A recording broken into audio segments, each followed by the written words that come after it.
Eric, I'll let you kick this thing off. We'll just go really big picture here. Do you think there is a lot more heat on the Yankees organization to advance to the next round than the Red Sox? And then, Robbie, you can follow.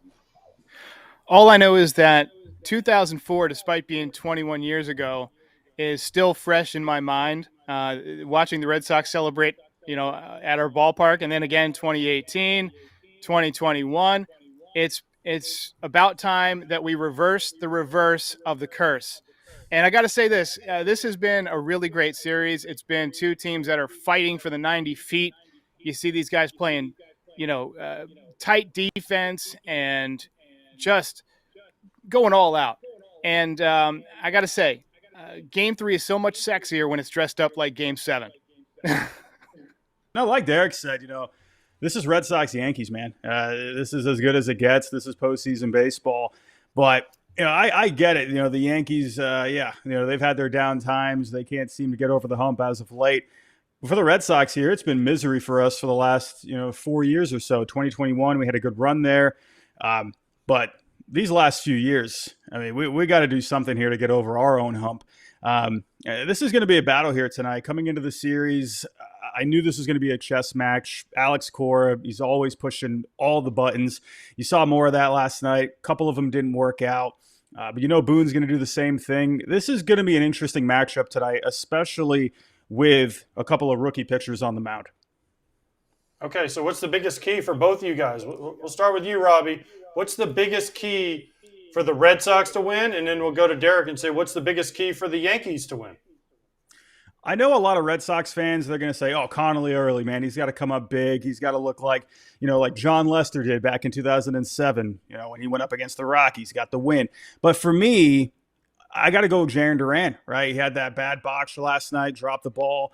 Now you got the righty back on the mound. He'll be back in the lot. He's got to get that lineup going. Sure, they had the great start from Crochet. Chapman ended up, goodness, what an outing for Chapman that was. But they got to get some bats going here. And Duran starts it off. He's got to get it going. And hopefully he's going to be able to, turn the page here from last night, get that bad error out of his mind. Derek, run it. Well, all year I've been preaching the Yankees have got to learn to play fundamental baseball. They got to win tight games. They've got to pitch well in the bullpen in these tough games against good teams. Throw all that out the window. Today, you got to put the ball in the seats. Giancarlo Stanton, Aaron Judge, if those guys are putting the ball in the seats, I like the Yankees' chances. Now, Cam Schlittler is a guy who throws 100-plus miles an hour. In October, velocity tends to play. If he's able to control his emotions and throw strikes, especially at the top of the strike zone with that 100-mile-an-hour heater, command the breaking pitch, I like the Yankees' chances. And I'm proud to call Robbie a friend, and I always want the best for my friends. But tonight, Robbie, I hope you have to cry yourself to sleep in misery after the Yankees dance in the Bronx and watch the Red Sox go slowly back through the tunnel and ride back off into the sunset to Boston. So Derek hopes that they get caught in traffic. I get it. I feel like that, or maybe like a flat tire or something. My question for both of you, and we'll go first to Derek. What is the one trait that you wish you could take from the Red Sox to have as a Yankees team trait? And same to you then, Robbie, right after Derek's done. Well, I think that Alex Cora is a better manager than Aaron Boone. I just think that he utilizes the bullpen better. He's got a better sense of how the game is unfolding, a better feel for the game. And that's not to disparage Aaron Boone. I mean, he's a fine manager in his own right. He took the Yankees to the World Series last year, hit a lot of the right buttons. But Alex Cora, in my opinion, is a top 3 manager in the game. And his wisdom and his inability to get rattled, I think, will do the Red Sox well tonight and going forward in the playoffs and over the next several years as their young team continues to mature. I do got to say, I'm very glad that Roman Anthony, I'm sorry that he's hurt, but I'm glad he's not in the lineup tonight because that guy scares me. Okay, well, here's the thing. For me personally, I look at it and say the Yankees are better positioned to use their bullpen because Whitlock's out and he was one of their best pitchers all year. So who do you guys think bullpen is best positioned to win this game? Chapman didn't pitch. He can give him 2. Bednar's pitched 2 days in a row. Devin Williams has pitched 2 days in a row. Cruz has pitched 2 days in a row. The only one looks down for the Red Sox is Whitlock. He's a big piece, but who do you guys think is better positioned bullpen-wise? Because we know these managers love to use their bullpen. And let's start with Robbie on that one. Robbie, you go, and then Derek can follow. I mean, listen, the Red Sox bullpen has been one of the best in the game this year when you're just looking at the numbers. The Yankees bullpen, they got the stuff there, but there's just been a lot of inconsistencies, and I know Derek will agree with me on that one. Now, Devin Williams, he has looked very good as of late, but the Yankees bullpen's like a box of chocolates, right? A lot of good stuff, but sometimes you just don't know what you're going to get. I have to be biased here. I got to say the Red Sox bullpen, I think, are in a better position right now. I hate to say that I agree, despite them being a little bit tired. I would have more faith in Chapman to go 2 innings. Devin Williams has been throwing the ball well. I would say an X factor tonight could be somebody like Tim Hill. I mean, if you got Matsuzaka or the left-handed Japanese there, I think it's whatever his name is. Yoshida. Matsuzaka's coming back throwing that gyro ball. Nice. Watch out. Nice. Watch out. Throwing 100 pitches in 2 innings, but he's got the gyro ball. Yeah, I could see Tim Hill coming in a big spot to get him out as a left-handed hitter. I don't like the matchup of him versus Cruz like we had last night because there's so many split-fingered pitchers in Japan. I knew that was not a good matchup for the Yankees. I would much rather see Tim Hill in that spot. I look for Tim Hill to be a factor tonight. Ben Rice, do you start him even though a lefty is on the mound to save Goldie and possibly pinch hit him in the 9th against Chapman? Well, I would. I saw him hit the ball hard against lefties a number of times this year. He doesn't scare me that much against lefties. Look, as well as anybody that when a hitter is hot and seeing the ball well, as Ben Rice clearly is, 2 home runs in the final game of the season, couple of hits the other night, and he hit one hard that wasn't out. If you're seeing the ball well, I don't think it matters all that much which hand the pitcher is throwing from because you've got the confidence, you're seeing the ball, you're hitting the ball. I feel like Ben Rice gives you a better chance. Now, Goldschmidt coming in for defense, that's fine with me. I could also see Ben Rice starting behind the dish and then going with Goldie at first base, although I think the Yankees prefer to have, the game, the series, the season on the line, a more experienced catcher in Austin Wells. But I personally would go with Ben Rice at first base. Okay, this is all I want. Thumbs up or thumbs down from everybody, all 5 of us. Was that a hit that Aaron Judge got last night to Jarren Duran, or was it an error? Thumbs up for a hit, error for thumbs down. So why'd they give him a hit? Why'd they give him a hit? They gave him a hit. Come on. Home cooking. It's like Derek Jeter. I played against Derek Jeter, obviously, in the old Yankee Stadium, and he wanted to break whoever had the all-time hits record for the Yankees, leading off the game. Ground ball right through our third baseman's legs. Boop, base hit to break the all-time, whatever the record was for the all-time hits for the Yankees. I'm like, that's not a hit. It literally went through Juan Uribe's legs. It took a lot to get through those legs. But come on. I mean, I get home cooking, but come on. Yeah, I agree with you. But, hey, it's just bookkeeping. At the end of the day, the run counts. Yankees won the game. Judge can eliminate all doubt tonight about whether it's a hit or an error if he puts one in the bleachers 450 feet away. That's what we're looking for tonight. Robbie, what about the base running blunder from last night that would have put the Red Sox up? This is what the Dodgers said all about the Yankees last year after the World Series and a couple of drinks. Base running blunder, and the team doesn't field very well consistently. Were you pissed about it? Were you like, I thought it would happen at some point? I've been doing something a little differently this year, or at least over the past couple of months, where I let things marinate a little bit. I like to process it before I react to it. And in the moment, I'm thinking, why is Eaton not running home?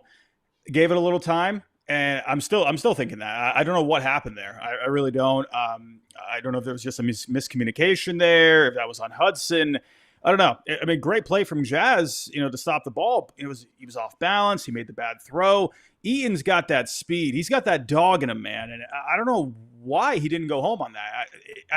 I think at the very least, it would have been a bang play. And, I don't know. The Red Sox, they like to be aggressive, and that one was, again, they've been doing a lot of the button pushing, right? But this was one of those where they didn't go for it, so that it just confused me all the way around. Listen, I could have scored on that. Kratz could have scored on that. Scott could have scored on that. Derek could have even scored on that. So I don't, because the problem is the third base coach, but whatever. It happens. It happens fast. Whatever. But here's what I want to know. Jazz Chisholm, after game one, didn't speak to reporters with facing him. He had his back turned to him. Derek, do you support this? And Robbie, what would have happened if, let's say, Dustin Pedroia would have done this in a game that the Red Sox lost? What would have the different reactions been from the fan bases? Derek first here. Yeah. So, I mean, it's not for me to say whether I support that or not. I mean, the guy reacting in the moment, he was obviously in his feelings a little bit. He responded the right way. He came out and played a good game. Now, he didn't get any hits, but, he made that great diving stop that saved a run. And then he motored around the bases in 9.16 seconds from first to home. I think he's going to have a big night tonight. Even though it's a lefty, I think that he's got the confidence riding high after last night. He's feeling good. If Early hangs one of those sweepers to Jazz, watch for it to go in the bullpen. I feel like Jazz is my sleeper pick for tonight. Well, before I answer the question, did Jazz ever find his shirt or whatever he was looking for? Did he find it? Looking for your Terminator, Vaughn. Honest question. I mean, he looked intent to find it, so I hope he did. But no, Pedroia. I mean, you all saw how Pedroia was. It was a pleasure watching him, not just in the field, but talking to the media. That guy would rattle off some of the best lines, right? Like Laser Show being one of them. No, that's a guy that he goes front and center when the team doesn't perform.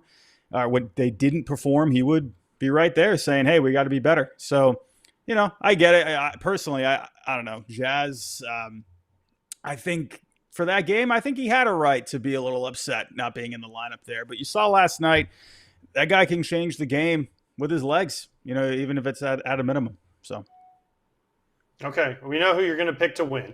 We know who you guys are both going to pick to win. Obviously, Derek's picking the Red Sox. Robbie, you're picking the Yankees. We got that. Okay. Give me the guy.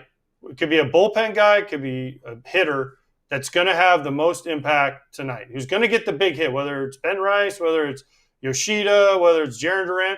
One guy that we haven't talked about that you think will have a big role in tonight's game.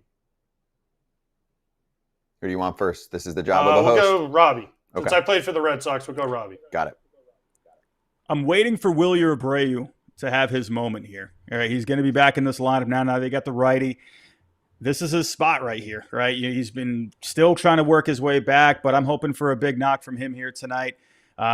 We'll see if Seti could get a spot. He's had a knack for a lot of moments this year. But Wilyer, that's the guy that I'm hoping he can break through here tonight, and Duran, like I mentioned earlier, too.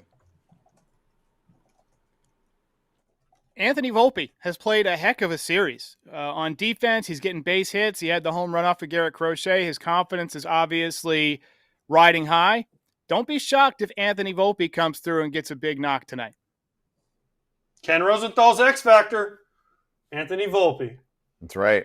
I mean, what a relationship that he's had. What is the relationship meter right now, Derek, with Volpe and Yankees fans, because he's had a decent series? Well, we found out about a month ago that he's been playing hurt, and, he's had a couple of cortisone shots, and he seems to be doing a little bit better. I think the relationship will be a lot better if he has a big postseason. If the Yankees win this series and he has a big game, I think that buys him another season as the shortstop for sure. Not that he was definitely going to be out of the position, but you saw him kind of lose some playing time to Caballero there at the end of the season. Look, I think he's a good kid. I think that he's got a lot of potential. He's had a lot of big moments, but, for a lot of this season, he's struggled. And Yankees fans were starting to boo him, starting to get impatient, and he has a chance to buy back a little bit of that patience today with a big performance. Quick follow-up. If they don't win, right, and he doesn't necessarily do anything big, I do feel like what you said applies here, where he is enemy number one this year for Yankee fans. I mean, the comments nonstop. How is this guy going to be our starting shortstop again next year? Do you feel that's warranted? I mean, it's a two-parter here. Do you feel that's warranted, and do you think the front office will actually do it, right? I'm iffy on the first part, right? Because I think he's probably like a league average-ish kind of shortstop. Defensively this year, I'm not saying. But overall, in his first few years, he's okay. He's not a star. And I do think that the front office will stick to their guns as much as any front office in baseball when they like a guy, and they like this guy. So what do you think?